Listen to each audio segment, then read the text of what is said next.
ناظرین کرام، دین اسلام کی تبلیغ و اشاعت میں جہاں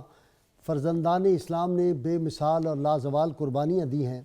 وہیں پہ خواتین اسلام جو تھیں وہ بھی کسی سے پیچھے نہیں رہیں۔ رحمت کونین صلی اللہ علیہ وسلم کی ازواج مطہرات نے دین اسلام کی اشاعت کے لیے وہ خدمات سر انجام دی ہیں، اور سب سے بڑھ کر جو ہی رحمت کونین صلی اللہ علیہ وسلم نے اظہار نبوت فرمایا تو سب سے پہلی خاتون جو دامن مصطفیٰ صلی اللہ علیہ وسلم سے دین اسلام سے وابستہ ہوئی وہ ام المومنین سیدہ خدیجۃ الکبریٰ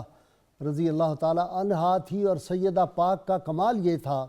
سیدہ خدیجہ سلام اللہ علیہا کا، کہ صرف دین اسلام قبول نہیں کیا بلکہ اس کے ساتھ وہ مکہ مکرمہ کی سب سے بڑی مالدار خاتون تھی اور بزنس مین تھی، سب سے بڑی۔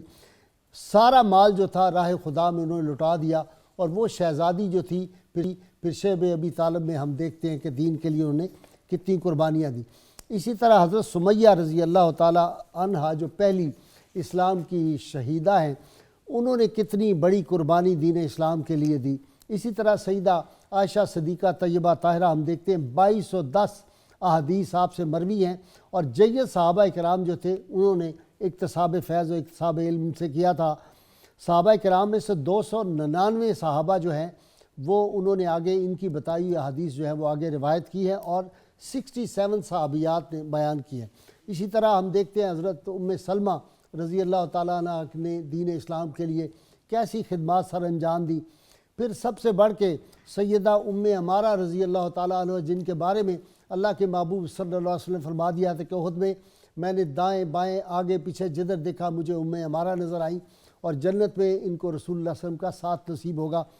اس طرح ہم دیکھتے ہیں کہ آگے صحابیات میں سے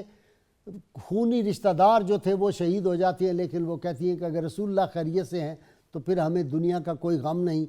حضرت اسماء بنت ابی بکر جو ہیں ان کی قربانی دیکھیے، کس طرح وہاں غار جو ہے وہ سور پہ جانا، اور کس طرح وہ انہوں نے دین اسلام کے لیے قربانیاں دی اور تکلیفیں برداشت کی۔ پھر ہم تاریخ کا یہ تسلسل آگے چلتا رہتا ہے۔ ہارون رشید کی بیوی زبیدہ، نہر زبیدہ کو کون نہیں جانتا، کتنی بڑی یونیورسٹی قائم کی ہوئی تھی اور ہر وقت وہاں قرآن و حدیث کی تعلیم دی جاتی تھی۔ اسی طرح ہم دیکھتے ہیں کہ آگے زمرد خاتون جو ہے دمشق کے جو حکمران تھے الملک دقاق، ان کی جو بہن تھی اس نے کتنی ایک یونیورسٹی قائم کی۔ پھر 12ویں صدی میں آ جائیں، عائشہ خانم جو ہیں انہوں نے مسافر خانے، مدرسے قائم کیے اور تعلیم کے کالج قائم کیے۔ سبیل عائشہ خانم آج بھی وہ مشہور ہیں جو انہوں نے جائیدادیں وقف کر دی تھی دین اسلام کے لیے۔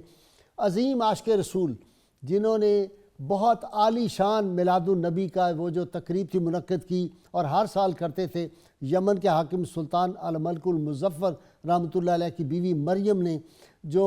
مدرسۃ المجاہدیہ قائم کیا تھا، اس میں کتنے غریب یتیم بچوں کو تعلیم مفت دی جاتی تھی۔ یہ میں لفظ بڑا جو ہے وہ زور دے کے عرض کر رہا ہوں کہ مفت تعلیم بچیوں کو آخری حد تک دی جاتی تھی۔ یہ جس طرح آج کل میرے خیال سوائے ہمارے قوت والے ڈاکٹر جو ہے امجد ثاقب، ان کے علاوہ تو کسی کو توفیق نہیں۔ آج تو تعلیم جو ہے اس کو بکاؤ بنا دیا گیا ہے، مال کمانے کا ذریعہ بنا دیا گیا، تعلیم کا بیڑا غرق کر دیا۔ میں تو اپنی دانش میں سمجھتا ہوں جو لوگ یونیورسٹی اور کالج بنا کے لوگوں سے فیسیں ہائی لیتے ہیں یہ حرام پیسہ ہے، یہ ان کو اس کا حساب قیامت کے روز دینا پڑے گا۔ تعلیم تو کم از کم مفت ہونی چاہیے، اور یہ حکومتوں کا بھی فرض ہے۔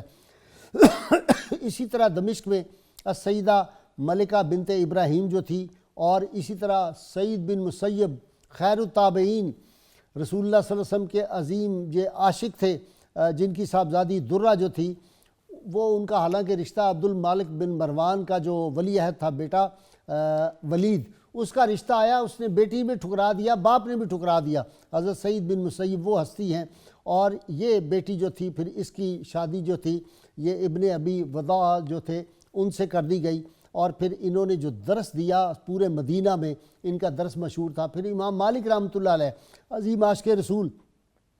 موطا امام مالک جو تھا وہ ان کی جو صاحبزادی تھی اس کو زبانی یاد تھی، اور لوگ آ کے موطا کا ان سے درس لیتے تھے۔ امام جعفر صادق علیہ السلام کی بہو نفیسہ بنت حسن، ان کا درس مشہور تھا۔ سارے لوگ جو تھے ان کے درس میں، اور ان کے شاگردوں میں امام شافعی جیسا امام بھی شامل ہے۔ ابن بطوطہ نے اپنے سفر نامے میں لکھا ہے، اور آج کل تو وہ سفر نامہ چھپ گیا ہے، اس میں انہوں نے لکھا کہ مسجد اموی دمشق میں جاتا تھا تو وہاں زینب بنت احمد بن ابراہیم اور عائشہ بن محمد کا درس مشہور تھا۔ اب ان سب سے بڑھ کے پوری امت کی جو خواتین ہیں ان کا درس ایک طرف، اور سیدہ زینب سلام اللہ علیہ کا وہ درس کوفہ میں جس کو سن کے علی المرتضیٰ شیر خدا جو تھے ان کا سر بھی فخر سے بلند ہوتا تھا، وہ کیسا خوبصورت درس دیتی تھی۔ اور پھر انہوں نے جو درس کربلا میں دیا، جو کوفہ میں دیا، جو جا کے دمشق میں یزید کے دربار میں جو درس دیا ہے، اس کا کوئی مقابلہ ہو سکتا ہے؟ تو خواتین اسلام نے اتنی دین اسلام کے لیے قربانیاں دی ہیں۔ پھر امام کاسانی رحمۃ اللہ علیہ جو مصنف ہیں، بدائع الصنائع کتاب ہے ہماری قانون اسلامی کی بڑی زبردست کتاب، کئی والیوم میں ہے، ان کی جو زوجہ تھی فاطمہ بنت محمد، یہ کیسی درس دیتی تھی کہ ہزاروں خواتین ان کے درس میں شامل ہوتی تھی۔ ابن کثیر دمشقی جو ہیں، ان کی زوجہ امت الرحیم جو تھی وہ مفسرہ تھی، محدثہ تھی۔ تو یہ نام لیتا چلا جاؤں تو شاید ٹائم سارا ختم ہو جائے، اور میں سمجھتا ہوں کہ وہ اقبال نے کہا تھا، نہیں ہے نا امید اقبال اپنی کشت ویراں سے، ذرا نم ہو تو یہ مٹی بڑی زرخیز ہے ساقی،